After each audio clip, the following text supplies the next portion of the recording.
Comment j'ai trouvé mon premier client en tant que vidéaste freelance? Dans cette vidéo, je vais tout vous expliquer. Quelle cible j'ai choisi? Comment j'ai créé la première vidéo pour montrer à mon prospect ce que je savais faire? Comment j'ai trouvé mon prospect? Comment je l'ai contacté? Quelle offre je lui ai proposée? Comment j'ai conclu la vente? Bref, je vais tout vous expliquer, tout vous montrer en détail. On en parle maintenant. Let's get it. Hello la famille, j'espère que vous allez bien. Pour ceux qui ne me connaissent pas, je m'appelle Gilles et j'ai quitté mon travail de salarié il y a maintenant 2 mois pour vivre pleinement de ma passion, faire de la vidéo. Et évidemment, en tant que freelance indépendant, je suis dans l'obligation de trouver des clients pour pouvoir vivre de ma passion.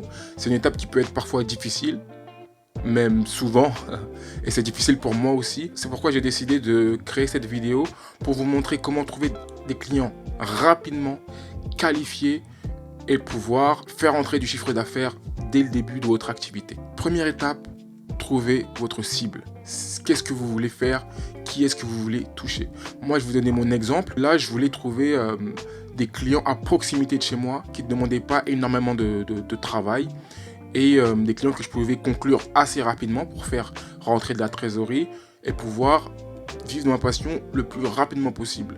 Du coup, je me suis dit, je vais viser les commerces de proximité. Et donc, dans les commerces autour de chez moi, ceux qui ont besoin le plus de communication, dans mon cas, j'ai trouvé que les restaurants et les cafés, j'habite à Amsterdam, il y a beaucoup de cafés ici, ces restaurants et ces cafés avaient besoin de communiquer pour attirer de nouveaux clients. Et surtout, c'est un business où ils ont besoin de communiquer le plus souvent possible, voire même être actifs tout le temps, selon moi. Et j'ai remarqué que la plupart des commerces de proximité, ils n'ont pas forcément accès à des vidéos qualitatives. Et donc, je me suis dit que j'allais capitaliser là-dessus. C'est-à-dire rentrer en contact avec eux, leur proposer des services professionnels à un moindre coût, parce que l'idée, c'est vraiment de travailler vite, bien, et de leur permettre de communiquer professionnellement. Du coup, maintenant qu'on a la cible, pour moi, restaurant-café. Alors pour vous, ça peut être n'importe quoi. Vraiment, essayez de viser quelque chose qui vous plaît, dans laquelle vous voulez évoluer. Et évidemment, essayez de viser un business où on a besoin de créer du contenu le plus souvent possible. Donc la deuxième étape pour moi, c'est de créer une vidéo pilote. Qu'est-ce que c'est qu'une vidéo pilote? C'est une vidéo que je pourrais montrer en guise de portfolio pour pouvoir convertir mon prospect. Et il ne faut pas 10, 15 vidéos.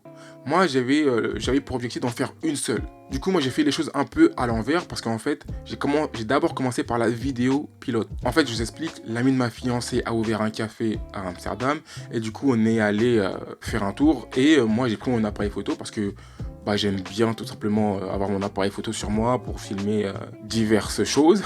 Et du coup, j'ai pris mon appareil pour aller dans ce café-là, surtout que c'était un nouveau café, j'avais vu les photos, ça avait l'air super beau. Je me suis dit que ce serait sympa de pouvoir prendre quelques images. Mais j'avais pas pour but d'utiliser ces images pour démarcher des cafés derrière. Donc, du coup, on arrive dans le café, moi je commande un cappuccino et je demande tout simplement au gérant si je peux faire une petite vidéo. Et il me dit ouais, vas-y, y a pas de souci. Donc je prends ma caméra, donc le barista fait le café et en même temps je filme. Alors, faut savoir que c'était vraiment du one shot, c'est-à-dire que j'ai commandé le café. Le barista a fait le café et moi j'étais comme ça en train d'essayer de filmer ce qu'il faisait. Donc il n'y a pas eu de répétition, il n'y a pas eu de... Je suis allé derrière le comptoir pour faire du café, pour voir ce qu'il faisait et être bien placé, etc. Non, j'étais à ma place de client, il faisait le café, j'avais ma caméra et j'essayais de prendre l'image la plus belle possible. Je suis rentré chez moi, j'ai fait une petite vidéo, un petit réel de je crois 10-15 secondes. Donc pour moi c'était la première fois que je filmais vraiment un café, enfin voilà, quelqu'un faire un café, donc c'est quelque chose que je voulais essayer. Et au final, la vidéo était plutôt sympa. Et là, je me suis dit, mais pourquoi j'utiliserais pas cette vidéo pour démarcher les cafés dans mon quartier? C'est pour ça que je vous dis que moi, j'ai un peu fait les choses à l'envers. Mais voilà, l'idée, c'est d'abord, cibler dans quoi est-ce que vous voulez travailler, dans quel secteur, et ensuite créer une vidéo pour ça. Donc juste pour vous donner un ordre d'idée, je vous montre la vidéo que j'ai montée, et on passe à l'étape suivante.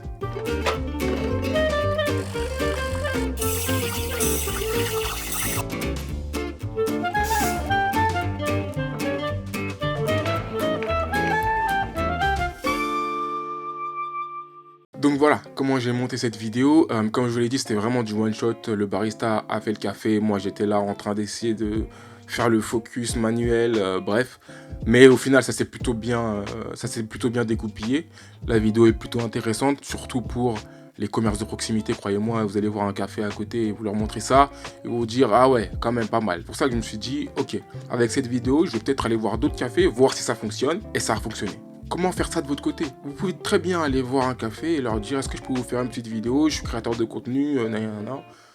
Et en général, si vous avez votre caméra sur vous, ils vont vous dire oui. Vous leur dites que vous leur envoyez les images après, c'est totalement gratuit. Ils vont, dans la majorité des cas, dire oui parce que c'est gratuit, ça ne les engage pas. Et vous avez votre première vidéo. Et vous n'avez pas besoin de 20 000 vidéos. Vous n'avez pas besoin de 4-5 vidéos, non. Moi, juste avec cette vidéo, j'ai pu passer à l'étape suivante et contacter des clients. L'étape suivante, elle se passe sur votre ordinateur. Du coup, on va aller sur mon ordinateur. Je vais vous montrer exactement comment j'ai fait pour trouver les cafés de mon quartier et pouvoir les contacter. Bon les amis, comme vous pouvez le voir, là on est sur Google.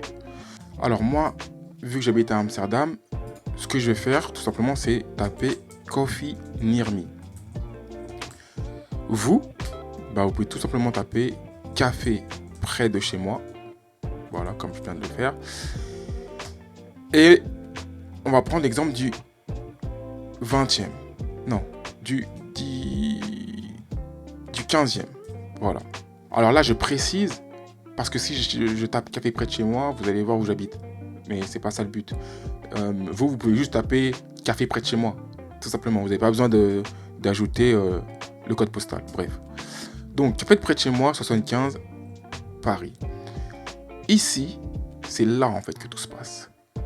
La carte, non, ça m'intéresse pas. C'est ici. On va cliquer sur autre adresse. Et là, on va avoir tous les cafés juste à côté de chez nous, à la maison. Et vous allez voir, des fois c'est à 100 mètres, à 200 mètres, bref. Et ce qu'on va faire, c'est qu'on va cliquer sur site web. Donc là, je vais ouvrir dans un nouvel onglet.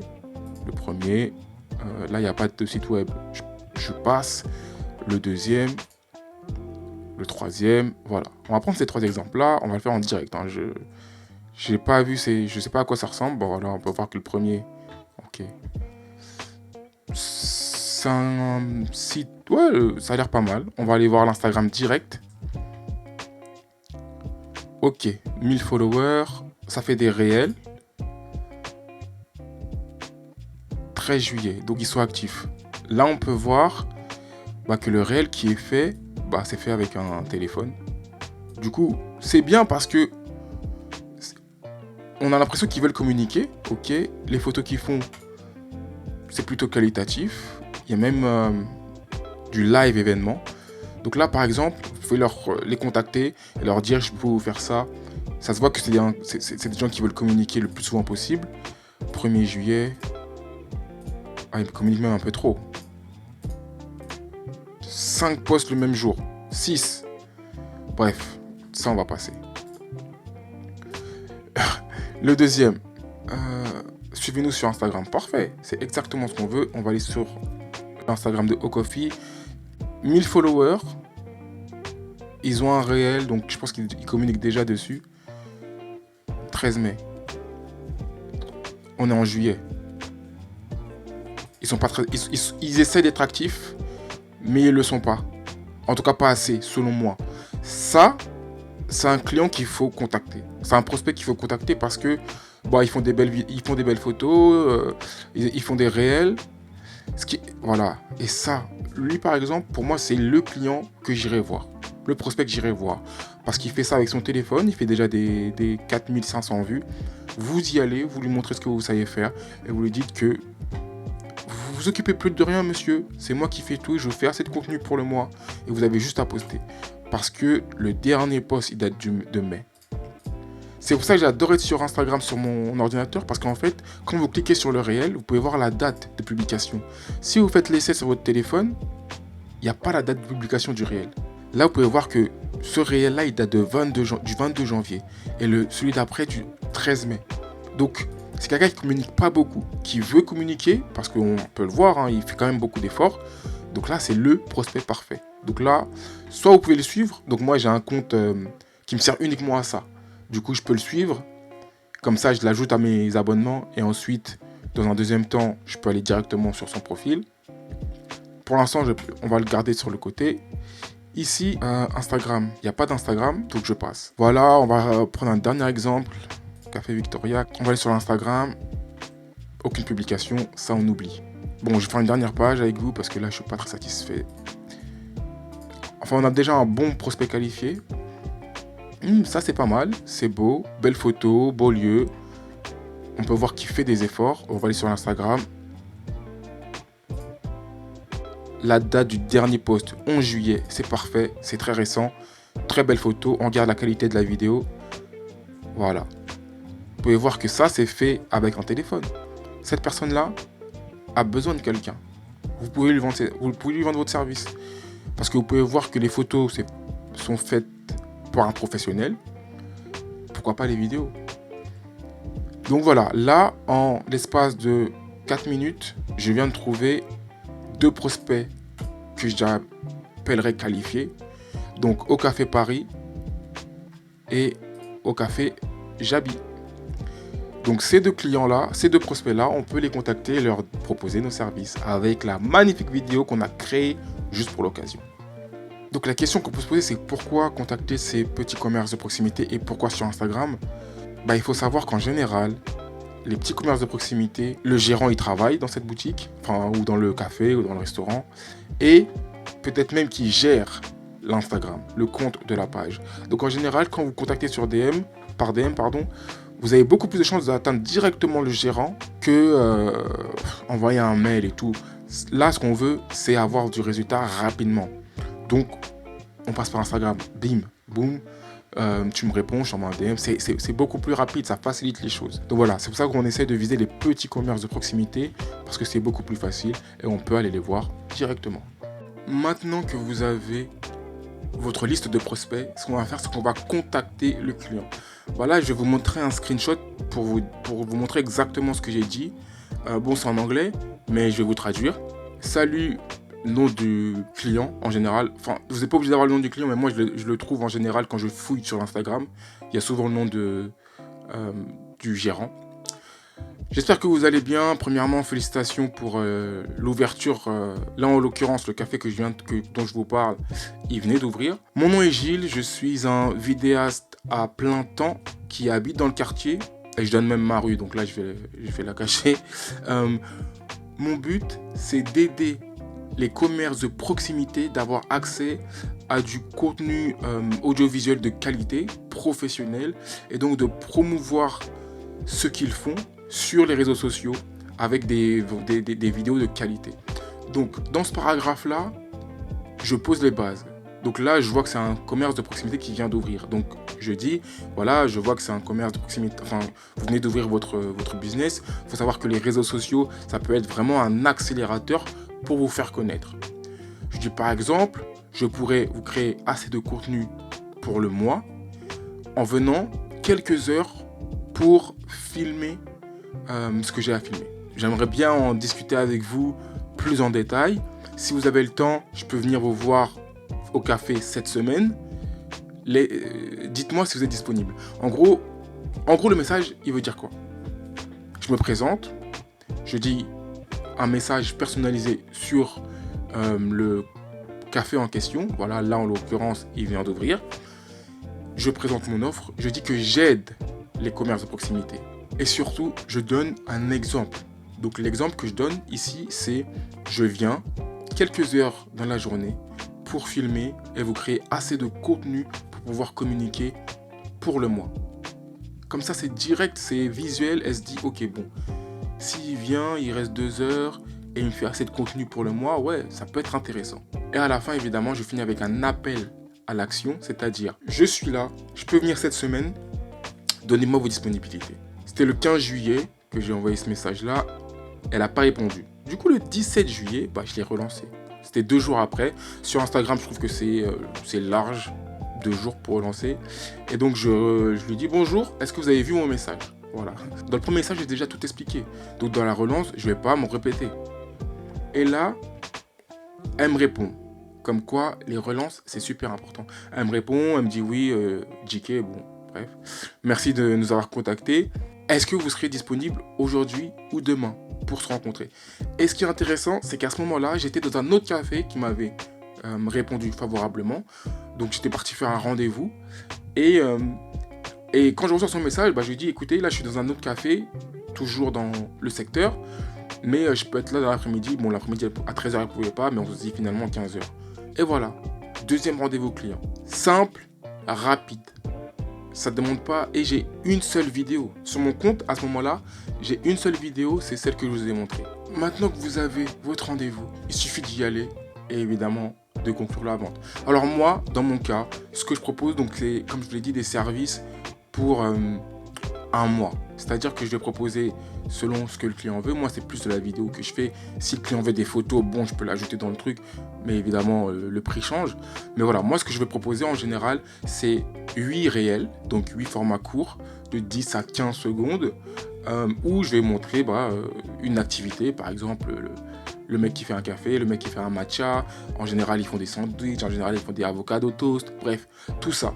Et l'idée, c'est que je vais dire, voilà, pour tant d'euros, je vous fais 8 vidéos.